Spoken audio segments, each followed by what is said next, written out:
Hello friends, आज हम सीखने वाले हैं टैली में जीएसटी बिल कैसे बनाते हैं। अगर आपने ये वीडियो शुरू से लेकर लास्ट तक देख ली तो सेल बिल से रिलेटेड जितने भी आपकी क्वेरीज है वो मैं सारी क्लियर कर दूंगा और आपको कोई और वीडियो देखने की जरूरत नहीं पड़ेगी। जीएसटी बिल बनाने के लिए आपने सबसे पहले गेटवे ऑफ टैली पे आके वी प्रेस कर देना है या तो वाउचर पे आके एंटर प्रेस कर देना है।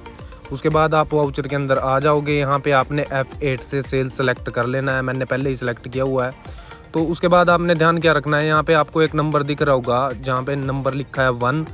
जब भी हम सेल बिल की कोई भी एंट्री पास करते हैं तो ये नंबर जो है ऑटोमेटिकली चेंज हो जाता है। तो इसको हमें मेंटेन रखना बहुत ज़रूरी होता है, क्योंकि जब भी हम अपनी GST R1 भरते हैं तो वहाँ पे हमें सीरियल वाइज अपने नंबर देने होते हैं, या तो फिर इसको कैंसिल करना होता है या तो फिर उसको सीरियल वाइज चलने देना होता है। अब कुछ बंदे गलती क्या करते हैं, जैसे एक बिल नंबर काट दिया, 2 बिल नंबर काट दिया, 2 बिल नंबर जो है वो डिलीट करके किसी और का बिल काट देते हैं, जो कि 2 नंबर पे किसी और के नाम रिकॉर्ड हो जाता है।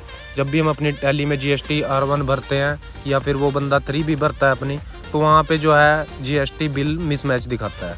अब बात कर लेते हैं GST बिल की। तो बिल हम 2 तरह से काट सकते हैं, या तो कैश में या फिर क्रेडिट पे। तो हम पहले क्रेडिट की बात कर लेते हैं। और क्रेडिट में एक और चीज़ होती है, जैसे बंदे ने बैंक से पेमेंट करी तो उसका भी बिल हम उसके नाम से बनाते हैं। तो सबसे पहले बात कर लेते हैं इसमें पार्टी अकाउंट नेम की। तो यहाँ पे आपने जिसके नाम बिलिंग करनी है उसका नाम क्रिएट कर लेना है। यहाँ पे आपको क्रिएट का ऑप्शन देखने को मिल रहा होगा, सिंपली आपने उस पर एंटर प्रेस कर देना है।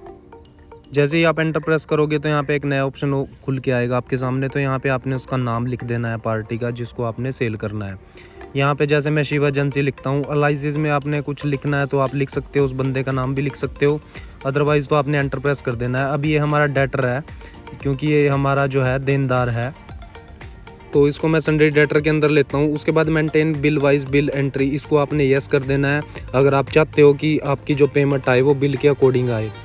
तो उसके बाद डिफ़ॉल्ट क्रेडिट पीरियड में आप जितना टाइम देना चाहो तो आप दे सकते हो। जैसे मैं चाहता हूँ कि 30 दिन का टाइम अगर मैं दूँ कि 30 दिन बाद 30 दिन के अंदर अंदर बंदा मेरी पेमेंट कर दे, तो यहाँ पे आपने वो दिन डाल देने हैं जितने भी दिन की आप चाहते हो क्रेडिट पीरियड देना अपने पार्टी को। उसके बाद एड्रेस के अंदर आपने इसका कंप्लीट एड्रेस लिख देना है। एड्रेस लिखते समय आपने बस ध्यान ये रखना है कि आपने जो एड्रेस लिखा है उसको आपने एक बार रीचेक कर लेना है। उसके बाद स्टेट में आपने स्टेट इसकी डाल देनी है। जैसे हरियाणा स्टेट है तो हरियाणा मैं यहाँ पे डाल देता हूँ।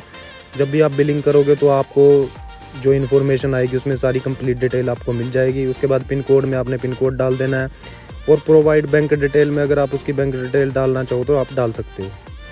उसके बाद पैन नंबर में अगर आपके पास पार्टी का पैन नंबर है तो आप डाल सकते हो, नहीं तो इसे खाली छोड़ सकते हो।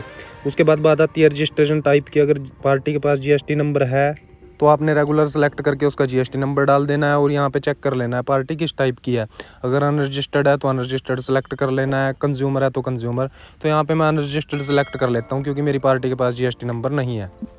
उसके बाद आपने एंटर प्रेस कर देना है, और यहाँ पे डिलीवरी नोट नंबर, अगर आपने कोई उसे डिलीवरी नोट दिया है तो यहाँ पे आपने उसका नंबर डाल देना है। इससे पहले वाली वीडियो में मैंने डिलीवरी नोट और रिसिप्ट नोट के बारे में बताया था, अगर आपने वो वीडियो नहीं देखी तो आप वो भी देख सकते हो।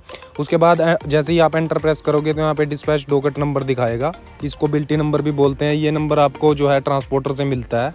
जब भी हम किसी को माल भेजते हैं तो वो बिल्टी बनाता है, उसके ऊपर एक नंबर होता है, तो वो नंबर यहाँ पे आपने डाल देना है। एग्जाम्पल के लिए यहाँ पे मैं एक नंबर ले लेता हूँ, बिल्टी नंबर जिसे बोलते हैं। उसके बाद आपने एंटर प्रेस करना है। यहाँ पे डिस्पैच थ्रू, जिसके भी थ्रू आपका माल जो है डिलीवर होगा उसका नाम आपने यहाँ पे सिंपली लिख देना है। जैसे मैं भी ट्रक लिख देता हूँ। उसके बाद डेस्टिनेशन में आपने जहाँ भी आपका माल जाएगा वो लिख देना है, उस जगह का नाम लिख देना है। जैसे अभी बिलासपुर में मैंने माल भेजना है। उसके बाद कैरियर नेम एजेंट, अगर किसी एजेंट के थ्रू आपकी कोई सेल हुई है तो यहाँ पे आपने उसका नाम डाल देना है, अदरवाइज़ तो आप इसे खाली भी छोड़ सकते हो। उसके बाद बात आती है bill of landing LR number. LR number भी बिल्टी नंबर को ही बोलते हैं। तो लैंडिंग का मतलब ये है जहाँ पे आपका माल डिस्पैच होएगा, अगर वहाँ से कोई बिल्टी बनती है तो यहाँ पे आपने उसका नंबर डाल देना है। तो यहाँ पे मैं फ़िलहाल के लिए सेम नंबर ले लेता हूँ जो मैंने पहले डाला था। उसके बाद मैं एंटर प्रेस करता हूँ। डेट में आपने डेट डाल देनी है, और मोटर व्हीकल नंबर में जिस भी गाड़ी में आपका माल जा रहा है उसका नंबर लिख देना है। जैसे अभी मैंने ऊपर ट्रक लिखा था तो जो भी ट्रक का नंबर है यहाँ पे मैं वो लिख देता हूँ। ऐसे ही आपने भी यहाँ पे उस गाड़ी का नंबर लिख देना है जिसमें आपका माल जाएगा। तो गाड़ी नंबर लिखने के बाद आपने सिंपली एंटर प्रेस करना है। पार्टी डिटेल में टैली अपने आप ही खुद ही इसकी डिटेल उठा लेगी, क्योंकि लेज़र क्रिएट करते टाइम हमने यहाँ पे उसकी डिटेल डाली थी। उसके बाद सेल लेज़र के अंदर आपने क्या करना है, क्रिएट पे आना है और एंटर प्रेस करना है। यहाँ पे आपने लिखना है सेल। उसके बाद आपने एंटर प्रेस करना है। अब ये सेल अकाउंट के अंदर जाएगा तो आपने यहाँ पे सेल अकाउंट ले लेना है। उसके बाद टाइप ऑफ लेज़र में आपने नोट एप्लीकेबल कर देना है। और GST एप्लीकेबल पे आपने यस प्रेस करना है। और उसके बाद यहाँ पे कोई भी चीज़ आपने नहीं छेड़नी है, सिंपली एंटर प्रेस कर दे जाना है। टाइप ऑफ सप्लाई में आपने गुड्स ले लेना है और उसके बाद एंटर प्रेस करके इसको सेव कर देना है। उसके बाद नेम ऑफ आइटम ये आपसे पूछेगा, तो आपने सिंपली स्पेस प्रेस करना है। यहाँ पे आपको क्रेट का ऑप्शन देखने को मिल जाएगा, तो आपने सिंपली यहाँ पे क्रेट पे आके एंटर प्रेस करना है। यहाँ पे आपने नेम ऑफ आइटम में आपने आइटम का नाम डाल देना है। जैसे अभी मैं जो है शुगर सेल करने वाला हूँ, तो यहाँ पे मैं शुगर लिखता हूँ। अलाइसिस में आप इसका दूसरा नाम भी दे सकते हो, जैसे इसका नाम चीनी है तो आप यहाँ चीनी दे सकते हो। उसके बाद अंडर में आपके पास अगर कई टाइप की चीनी है तो आप उसको क्रिएट कर सकते हो। उसके बाद आप जैसे ही आप एंटर प्रेस करोगे तो आप यूनिट ऑफ मेजर पे आ जाओगे, तो यहाँ पे आपने यूनिट ऑफ मेजर क्रिएट कर लेना है। यूनिट ऑफ मेजर का मतलब है कि हमारा जो प्रोडक्ट है वो किस में मापा जा रहा है, तो चीनी जो है वो किलो में मापी जा रही है, तो सिंबल में आपने सिंपली केजी लिख देना है। उसके बाद एंटर प्रेस कर देना है। फॉर्मल नेम में आपने इसका पूरा नाम लिख देना है, जैसे केजी की फुल फॉर्म जो है वो किलोग्राम है, तो यहाँ पे मैं किलोग्राम लिख देता हूँ। उसके बाद यूनिट क्वांटिटी कोड में आपने KGS किलोग्राम ले लेना है। जैसे ही आप KGS लिखोगे तो यहाँ पे ऑटोमेटिकली आपके सामने KGS/किलोग्राम आ जाएगा, तो आपने यहाँ पे इसको सेलेक्ट कर लेना है। उसके बाद आपने यहाँ पे एंटर प्रेस कर देना है। डेसिमल प्लेस में आपने उतने डेसिमल प्लेस ले लेने हैं जितने उसमें आते हैं। जैसे कि 1 किलो चीनी है अगर, तो उसमें 4 डिजिट आते हैं, तो आपने यहाँ पे 4 डिजिट ले लेने हैं। अपने प्रोडक्ट के हिसाब से आपने यहाँ पे नंबर ऑफ डेसिमल प्लेस ले लेने हैं। उसके बाद आपने एंटर प्रेस करना है। तो यहाँ पे आपकी आइटम क्रिएट होके आ चुकी है। यहाँ पे उसकी GST डिटेल डालते हैं। GST डिटेल में आपने यस करना है, एंटर प्रेस करना है। उसके बाद आपके सामने डिस्क्रिप्शन का ऑप्शन खुल के आएगा, तो अगर इसमें आपने डालना है तो आप यहाँ पे शुगर बूरा जैसे होता है तो कुछ भी डाल सकते हो। उसके बाद HSN कोड में इसका HSN कोड डाल देना है। जैसे शुगर का HSN कोड जो है 1704 होता है, तो यहाँ पे मैं 1704 डाल देता हूँ। उसके बाद यहाँ पे कैलकुलेशन टाइप में आपने ओन वैल्यू रखना है और टैक्सेबिलिटी को आपने टैक्सेबल कर देना है, और जितने भी % टैक्स लगता है उस प्रोडक्ट पे यहाँ पे आपने वो लिख देना है। जैसे ही आप लिखोगे तो ये इसको 3 हिस्सों में कन्वर्ट कर देगा। उसके बाद आपने एंटर प्रेस करना है। उसके बाद एंटर प्रेस करके इसको सेव कर देना है। तो क्वांटिटी में जितने भी आपने माल बेचना है वो यहाँ पे आपने लिख देनी है। जैसे अभी जो है मैं यहाँ पे 50 किलो चीनी जो है वो सेल कर रहा हूँ, तो यहाँ पे मैं 50 किलो ले लेता हूँ। उसके बाद जैसे ही एंटर प्रेस करता हूँ तो ये ऑटोमेटिकली इसको 50 किलो दिखा देता है, और रेट में आपने यहाँ पे वो रेट दे देना है जितने में आपने वो सामान बेचा है। तो यहाँ पे मैं इसका रेट लिख देता हूँ। रेट लिख देने के बाद आपने सिंपली एंटर प्रेस करना है। उसके बाद आपने फिर से एक बार और एंटर प्रेस करना है, तो आप नीचे की साइड आ जाओगे। यहाँ पे आपने इसका टैक्स लगाना है, जितना भी इस आइटम पे टैक्स है, तो इसके लिए आपने स्पेस प्रेस करना है। यहाँ पे आपको क्रेट का ऑप्शन देखने को मिलेगा, तो सिंपली आपने क्रेट पे एंटर करना है। यहाँ पे जो भी स्टेट के अकॉर्डिंग टैक्स लग रहा है उस आइटम पे, तो वो आपने यहाँ पे लिख देना है, जिस भी पार्टी को आप सेल कर रहे हो। अगर वो लोकल है तो आपने CGST SGST लगाना है, अगर वो दूसरी स्टेट से है तो आपने वहाँ पे इंटीग्रेटेड टैक्स लगाना है। तो अभी यहाँ पे जैसे ये लोकल पार्टी है अपनी, तो यहाँ पे मैं लिखता हूँ CGST 2.5%। उसके बाद इसको आपने लेना है ड्यूटी एंड टैक्सेस में। उसके बाद GST सेलेक्ट करना है और यहाँ पे आपने सेंट्रल टैक्स ले लेना है।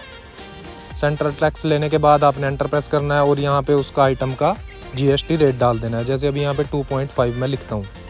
उसके बाद आपने एंटर प्रेस करना है। जैसे ही आप एंटर प्रेस करोगे यहाँ पे आपको देखने को मिल जाएगा इसने आइटम का जो है टैक्स उठा लिया है, और इस पे एक और टैक्स लगने वाला है, वो है SGST। तो यहाँ पे मैं एंटर प्रेस करता हूँ और Alt+C प्रेस करता हूँ, जो कि शॉर्ट फॉर्म है आइटम क्रिएट करने की, और यहाँ पे लिखता हूँ SGST।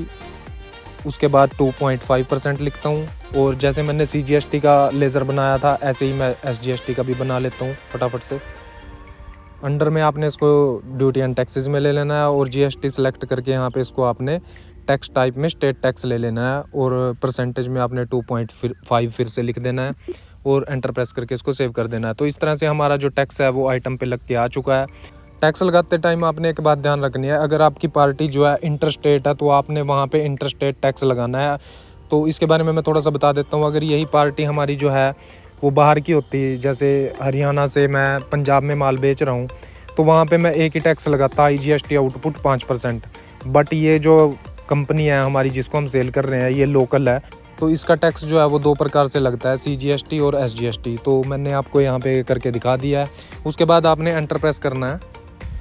एंटर प्रेस करते ही आपके सामने एक नया ऑप्शन देखने को मिलेगा। यहाँ पे आपने टाइप ऑफ रेफरेंस में अगर आपका बिल वाइज बिल है तो आपने न्यू रेफरेंस ले लेना है। अगर आपका बिल वाइज बिल आपने मेंटेन नहीं किया हुआ किसी लेज़र को, तो यहाँ पे आपने ऑन अकाउंट कर देना है। तो यहाँ पे मैंने बिल वाइज बिल जो है मेंटेन किया हुआ है, तो मैं यहाँ पे न्यू रेफरेंस लेता हूँ और यहाँ पे रेफरेंस नंबर भी ऑटोमेटिकली टैली उठा लेती है।